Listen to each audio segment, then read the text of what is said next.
사도신경으로 신앙고백 들으시겠습니다.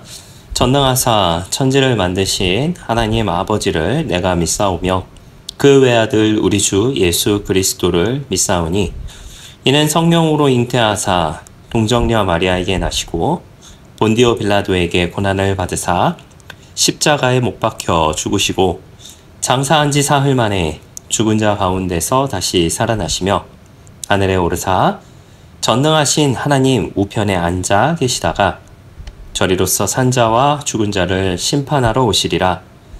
성령을 믿사오며 거룩한 공회와 성도가 서로 교통하는 것과 죄를 사하여 주시는 것과 몸이 다시 사는 것과 영원히 사는 것을 믿사옵나이다.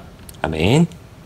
함께 은혜 나누 하나님의 말씀 요한복음 3장 5절에서 8절까지의 말씀입니다. 요한복음 3장 5절에서 8절까지의 말씀입니다. 말씀을 읽어드리겠습니다. 예수께서 대답하시되 진실로 진실로 내게 이르노니 사람이 물과 성령으로 나지 아니하면 하나님의 나라에 들어갈 수 없느니라. 육으로 난 것은 육이요 영으로 난 것은 영이니 내가 네게 거듭나야 하겠다 하는 말을 놀랍게 여기지 말라. 바람이 임의로 불매 내가 그 소리는 들어도 어디서 와서 어디로 가는지 알지 못하나니 성령으로 난 사람도 다 그러하니라. 아멘. 할렐루야. 저는 본문의 말씀 가지고 어제 이어서 한번 니고데모에 대한 대화를 좀 이어가 보도록 하겠습니다. 예수님은 이제 가장 경건하고 이제 종교적인 지도자 중에 하나였던 이제 니고데모에게 좀 뼈 때리는 말씀을 좀 하시게 되죠. 사람이 거듭나지 않으면 하나님 나라를 볼 수 없다라고 하는 그런 말씀을 하시게 됩니다. 그러면서 이제 오늘 이제 이 거듭남에 대한 그 내용에 대해서 한번 좀 살펴보고자 합니다. 이 거듭남이다, 다시 태어난다라고 하는 뜻을 가지고 있는데, 이 거듭남이라고 하는 것은 이제 물과 성령으로 이루어진다라고 지금 예수님께서 5절 말씀을 통하여서 이제 말씀을 하시게 되죠. 이제 물은, 성령은 사실은 좀 알겠잖아요. 성령이 우리 가운데 충만하게 임하게 되면은 이제 내가 이전의 사람을 벗어버리고 새 사람이 됨으로 인하여서 거듭나게 됐다라고 하는 건 이해하겠는데, 그럼 물은 과연 무엇인가 라고 하는 것이죠. 우리가 보통 물 하면 가장 쉽게 생각하는 내용이 아마 침례가 아닐까, 세례, 침례가 아닐까라는 생각을 하게 됩니다. 아마 제 기억이 맞으면은 제가 그 1991년인가 2년인가 그때쯤에 제가 이제 침례를 이제 받았던 것으로 제가 제 기억이 맞다면 맞는 것 같은데, 좀 오래돼가지고 사실은 좀 기억이 나지는 않습니다만, 한 가지 확실한 것은 분명히 받았다라고 하는 것이죠. 분명히 침례를 이제 받게 됐는데, 얼마 전에도 이제 저희 교회에서도 침례식이 있었습니다. 요즘에는 이제 새로 오신 분들이 사실은 많지 않아서 주로 이제 학생들 위주로 침례를 좀 베풀고 있기는 합니다만은, 어쨌든 이 침례식이라고 하는 것은 우리 그리스도교 안에서는 성찬식과 함께 굉장히 중요한 예식 중에 하나로 이제 분류가 됩니다. 그렇다면 이 물 침례라고 하는 것은 그러면 뭐에 근거하는 것인가라는 것을 생각해 봤을 때, 이 물이라고 하는 것은요, 구약에서 정결함과 회개를 상징한다라고 이야기합니다. 자, 에스겔서 36장 25절에서 27절까지의 말씀인데요. 맑은 물을 너에게 뿌려서 너희로 정결하게 하되 곧 너희 모든 더러운 것에서와 모든 우상 숭배에서 너희를 정결하게 할 것이며, 또 새 영을 너희 속에 두고 새 마음을 너희에게 주되 너희 육신에게 굳은 마음을 제거하고 부드러운 마음을 줄 것이며, 또 내 영을 너희 속에 두어 너희로 내 율례를 행하게 하리니 너희가 내 규례를 지켜 행할지라 라고 이렇게 에스겔서를 통하여서 이야기를 하고 있습니다. 여기에 보면 이제 몇 가지 마음에 와닿는 단어들이 사실 저는 있습니다. 굳은 마음을 제거하고 부드러운 마음을 줄 것이다. 라고 하는 것과, 그리고 너희로 내 율례를 행하게 하겠다. 그리고 너희가 내 규례를 지켜 행할 것이다. 행할지라. 라고 하는 내용들이 사실 제 마음에 굉장히 와닿는 모습입니다. 그렇게 이제 물과 성령을 통하여서 이제 중생을 하게 된다. 거듭나게 된다라고 하는 것을 예수님은 이제 말씀을 하고 계세요.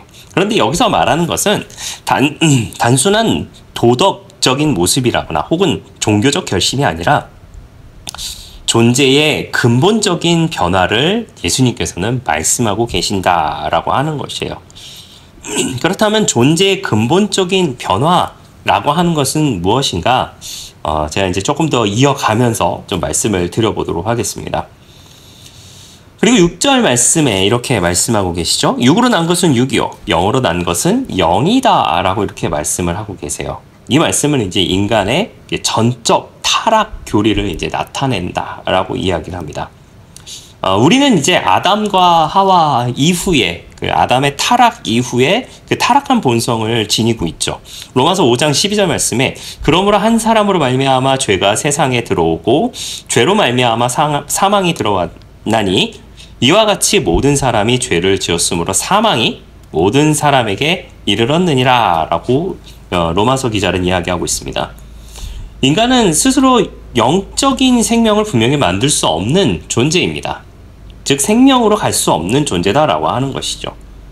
죄인에게서 죄밖에 나올 수 없다.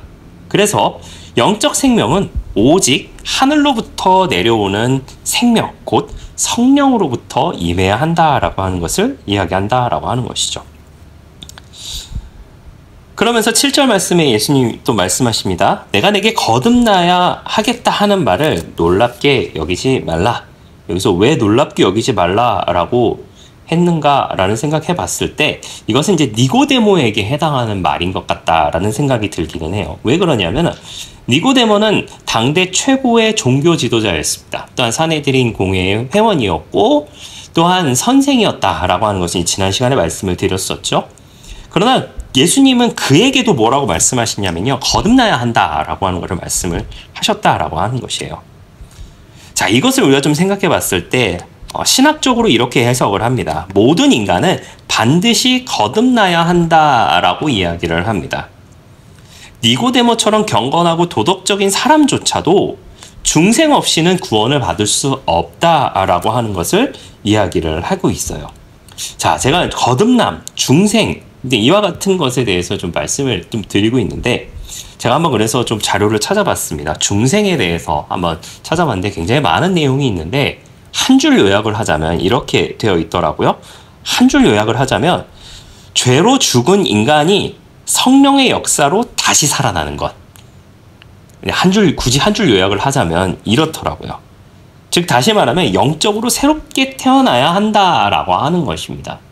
자, 그러면서 제가 한번 나름 또 정리를 좀 해봤습니다. 그렇다면 이 중생이라고 하는 것을 어떻게 한번 우리가 좀 조금 더 간편하게 생각해 볼 수 있을까라는 생각을 좀 해봤습니다. 제가 총 4단계로 좀 생각을 해봤는데요. 첫 번째 단계는 이겁니다. 본래 죄인임을 고백하고 인정하는 것이에요. 자, 나는 죄 없이 살고 있습니다. 나는 법 없이도 살고 있습니다. 법 없어도 살 수 있습니다. 라고 하는 사람 아마 주변에 혹시나 계실런지 모르겠어요. 아니면 정말 착한 사람이 있을 수도 있어요. 참고로 말씀드리면 제 주변에는 몇 분 계신 것 같기는 하는데 여러분 주변에는 혹시 계시는지는 잘 모르겠습니다. 그런데 정말로 이 사람은 누가 봐도 착해 라고 하는 사람이 아마 계시기는 할 것 같아요. 그러나 그 사람조차도 죄인이다 라고 하는 것을 고백하고 인정해야 될 필요가 있다라고 하는 것이죠. 그것이 첫 번째 단계고요. 두 번째 단계는 예수님을 구세주로 믿는다라고 하는 것입니다. 자, 구세주를 믿는다, 구세주를 인정한다가 아니라 구세주로 믿는다라고 하는 거예요. 제가 요즘에 중고등부에서 설교를 하면서 인정함과 믿음에 대해서 사실은 좀 분리해서 설교를 좀 하고 있기는 합니다만은 인정함을 넘어서서 우리는 온전하게 믿어야 되는 상황까지 가야 한다라고 하는 것이죠. 그런데 그러려면은 앞에 1단계인 내가 죄인임을 스스로 고백하고 스스로 인정해야 된다라고 하는 것이에요. 내가 아무리 착하게 살았건 내가 아무리 정의롭게 살았던지 간에 나는 원래 죄인이다 라고 하는 것을 고백하고 인정할 필요성이 우리 가운데 있고, 그리고 그것이 누구로부터 구원을 받을 수 있느냐? 바로 예수님으로부터 구원을 받을 수 있다라고 하는 것을 온전하게 믿어야 한다라고 하는 것이죠. 그리고 세 번째는 그 예수님이 하나님이시다라고 하는 것을 믿는 것이에요. 예수님은 분명히 우리의 죄를 위하여 대신 죽으시고 십자가에 못 박혀 죽으시고 3일 만에 부활하신 것을 내가 믿었습니다마는 그 예수님이, 그 죽으신 예수님이 참 하나님이시고 참 사람이시다라고 하는 것을 또한 믿는 것이죠. 이 두 가지 믿음이 또한 덧대어져서 마지막 네 번째 단계는 하나님을 사랑하고 이웃을 진정으로 사랑하는 것이다 라고 하는 것입니다. 사실 저도 이게 그 글을 써놓고 나서도 굉장히 많은 내적 갈등이 좀 있었습니다. 하나님을 사랑하고 이웃을 진정으로 사랑하는 것. 겉으로는 표현을 할 수 있을진 모르겠어요. 사랑하는 것처럼. 이거 제 얘기입니다, 여러분. 사랑하는 것처럼 표현을 할 수는 있을 것 같습니다만 정말로 마음 깊숙한 곳에서 진정으로 사랑하는 마음으로 과연 다가갈 수 있을까라는 것을 생각을 해보게 되었었어요. 이건 제가 저를 향한 결론입니다만 안 되겠다라고 하는 것이었습니다. 근데 그럼에도 불구하고 노력해야겠다라는 그런 생각이 들기는 했습니다. 어쨌든 중생이라고 하는 것은 제가 이렇게 4단계로 좀 생각을 좀 해보게 되었었습니다. 어쨌든 우리는 모두 이와 같은 중생의 길로 사실은 가야 하는 것이에요. 그 중생의 길로 진정으로 갈 때에 거듭나게 되고 그 거듭남을 통하여서 하나님 나라를 볼 수 있게 된다라고 하는 것이죠. 자, 마지막 이제 8절 말씀을 보겠습니다. 바람이 임의로 불매 내가 그 소리는 들어도 어디서 와서 어디로 가는지 알지 못하나니 성령으로 난 사람도 다 그러하니라 라고 이야기하고 있습니다. 예수님은 성령의 역사를 바람으로 비유하고 계십니다. 여러분 잘 아시죠? 푸뉴마. 이 바람으로 비유를 하고 계시는데 성령의 사역은 사실은 사람이 통제할 수 없죠. 하나님의 주권 아래 자유롭게 되는 그 역사를 한번 저와 여러분이 경험해 보시기를 예수님의 이름으로 부탁을 드리겠습니다. 사실 이 부분이 조금 조심스러운 부분인 것은 분명합니다. 왜 그러냐면 내가 하는 모든 게 성령의 일이다 가 될 수도 있고요. 또 성령이 나를 통해서 일하고 계신다라고 하면서 내가 하는 모든 일들이 정당화될 수 있습니다.